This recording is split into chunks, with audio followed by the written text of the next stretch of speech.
there everyone, so now we're on to the second chapter, the introduction to foodborne illness.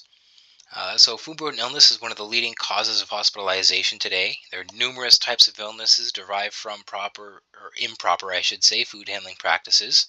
So this section looks to outline some of those risks and provide a background into how they grow, propagate, and are passed from person to food to person, or from food to person, or from contact surface to person.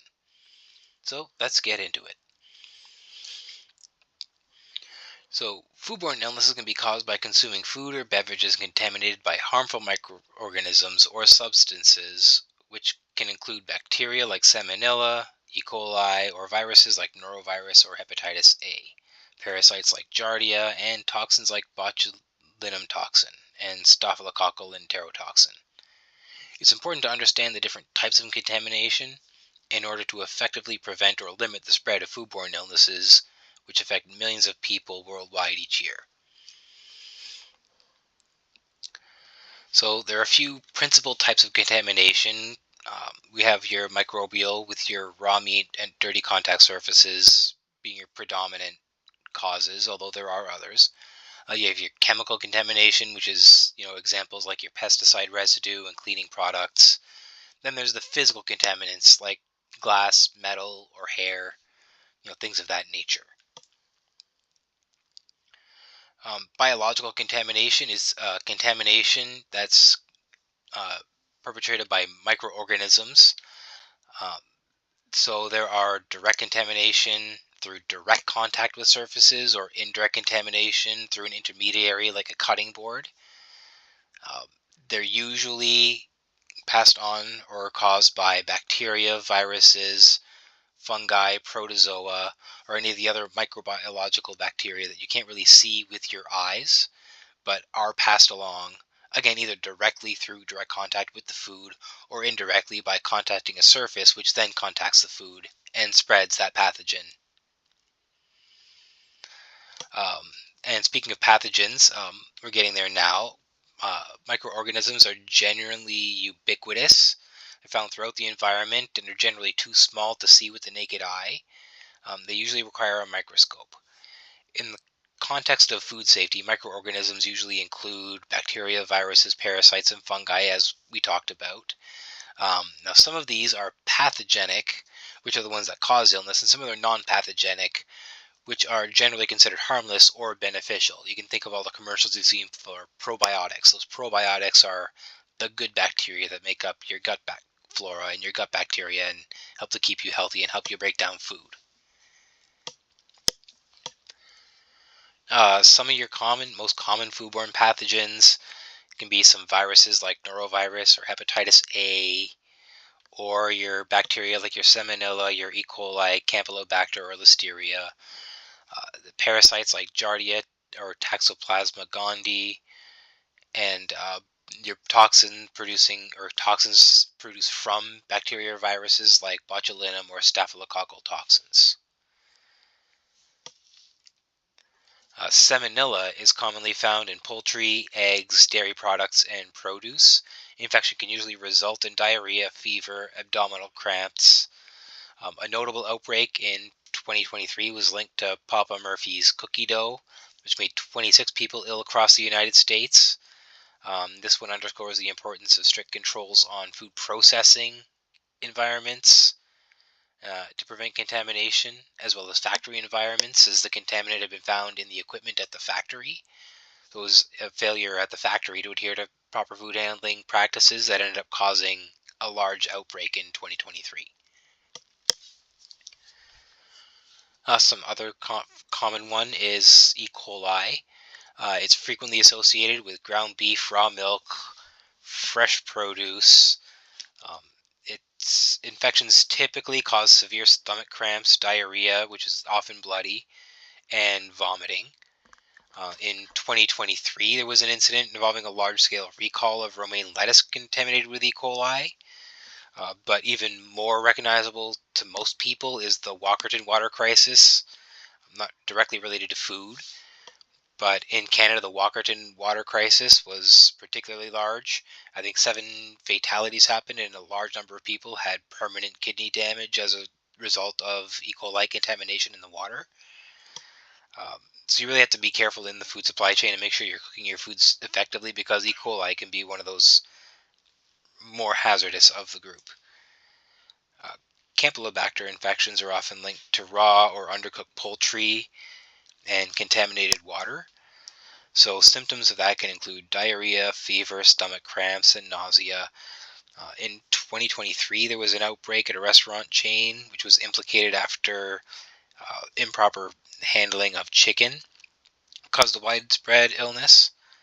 It was one of the largest or leading causes of foodborne illness following the holidays, as people are typically undercooking their turkeys, and that's usually the one that works its way around the community. So undercooked turkey usually provides the perfect environment, as you have the overcooked outside and undercooked inside, so it gives that bacteria the perfect in-between area for growing. So it just highlights the importance of thorough cooking in all kitchen facilities, especially around poultry. Botulism is usually caused by the Clostridium botulinum bacteria. So that's usually associated with improperly canned foods and improperly fermented fish, baked potatoes. Your symptoms can include double vision, blurred vision, drooping eyelids, difficulty swallowing. In 2022, at a family gathering, there was a big outbreak. It led to serious cases of botulism after guests consumed a lot of homemade canned vegetables that hadn't actually been canned properly. Either the bottles hadn't been cleaned appropriately or the seal just wasn't complete. So that's why you really have to make sure that your canning processes and techniques are in line with food handling procedures.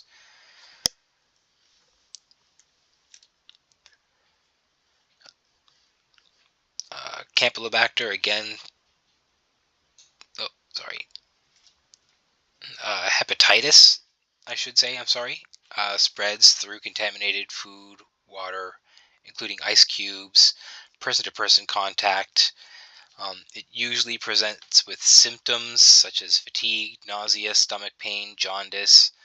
A significant outbreak in 2023 was traced to frozen berries imported from an outside supplier, illustrating the need for strict import controls. And that's what the CFIA does with their inspections, is kind of control the import and export and keep track of what was brought in.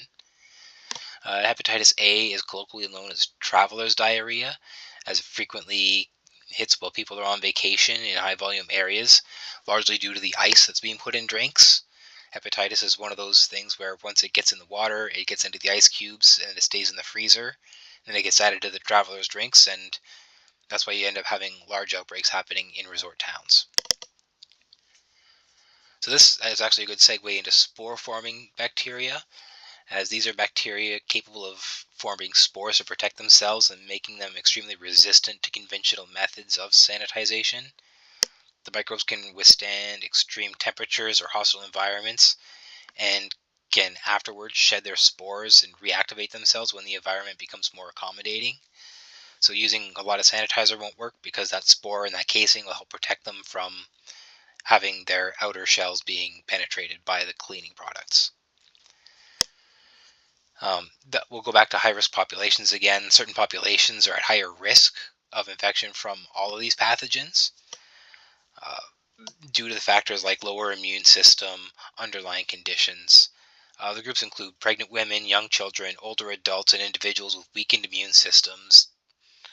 Due to the weakened state, they have a higher likelihood of being infected with pathogens, but not only that, but they usually get much more violent reactions from them. So the symptoms usually become much more pronounced, um, and the symptoms usually end up being much more severe. So it's really important to implement good food safety techniques if you're going to run a premise, to make sure that these individuals in particular are protected. So some of the main symptoms and consequences of foodborne illness most people are aware of. Most foodborne illnesses cause a range of symptoms like nausea, vomiting, diarrhea, abdominal pain, and fever.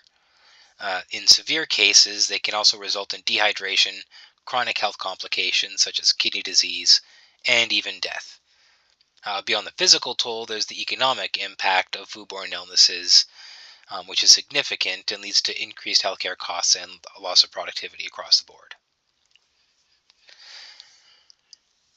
Foodborne illness complaints are always taken very seriously, so it's important to notify your manager or supervisor as soon as one comes up and to make sure you're recording any available information. In particular, you want to get the customer's name and contact details, the date and time of the meal they ate, and the foods that they ate, as well as any symptoms that they're reporting. And when the symptoms begin, it's important not to discard any of the suspected food items until you've been told to. You should contact your local health unit to report the incident, cooperate with the inspectors during the investigation, and keep a record of all communications and any actions that have been taken. So, about 4 million Canadians experience foodborne illness each year. Over 11,600 hospitalizations and 240 deaths occur annually, and most incidences of foodborne illness occur at home. Our most common culprits are norovirus, Salmonella, E. coli, and Listeria monocytogenes. And so we referenced the 2023 outbreak of norovirus at a wedding event. 2022 Listeria incident led to major dairy recalls. 2023 cyclospora outbreaks from produce,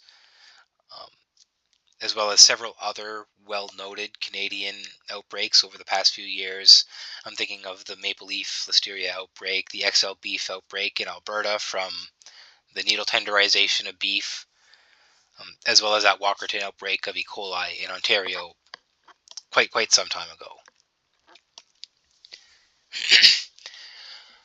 Some key preventative measures. Preventing foodborne illness relies heavily on proper hand hygiene, proper cooking and storage practices. Regular hand washing and sanitizing of surfaces helps to reduce the risk of contamination.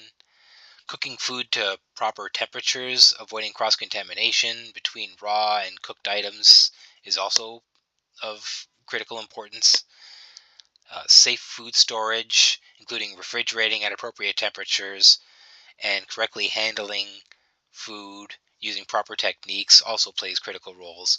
And those are things we're going to get to a little bit later on in the day. So generally, to conclude, there's different types of pathogens and different types of symptoms that are associated with them, but most foodborne illnesses present with similar symptoms.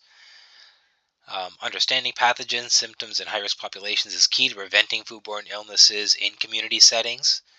It's important to recognize the types of contamination, microbial, chemical, and physical, that can all affect the food supply and that can cause severe outbreaks.